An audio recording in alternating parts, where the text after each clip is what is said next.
A lot of times it feels like it was yesterday. I received a lot of head trauma. I can't really put a number on how many.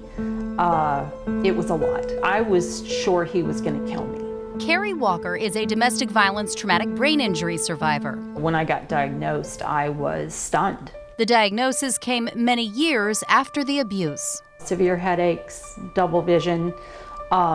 My balance is still terrible. Carrie wonders how life might have been different if she'd been diagnosed sooner. When you have a TBI, your emotions are all over the place.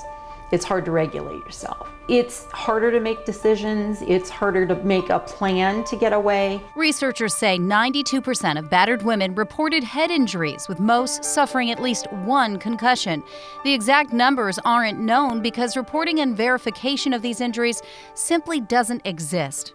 Now that's changing. Okay, when the X splits in two. The Maricopa County Collaboration on Concussion in Domestic Violence is bringing together local law enforcement, the medical community, victim advocates, and nonprofits to better identify and treat concussions for domestic violence. Just like in football or anything else, if you have a violent blow to the head, the first thing that could be injured is your brain, and you'll never see it without the proper documentation. Mesa and Tempe police use this small handheld device to measure eye tracking to identify concussions so they can get victims the care they need. We want to improve the victims' lives down the road and break that cycle of violence. This is a very unique place that we're sitting in right now. This is the brand new traumatic brain injury duplex at the Sojourner Center Domestic Violence Shelter. Everything is designed around providing the best place for somebody with a concussion, as well as somebody who's been through the trauma of abuse. Earlier this year, they received an $800,000 grant to build the duplex and train their staff on the signs of TBI and symptoms that hinder a victim's ability to heal.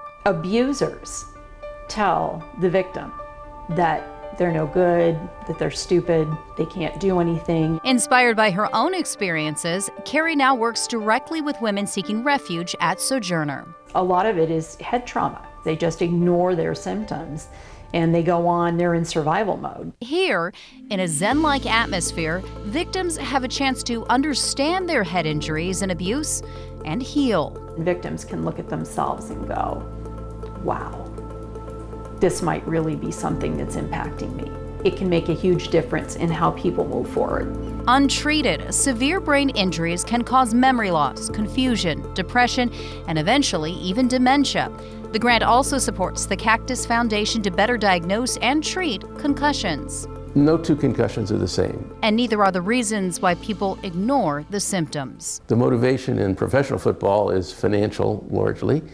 In high school, it's ego. In the military, it's called a duty kind of thing.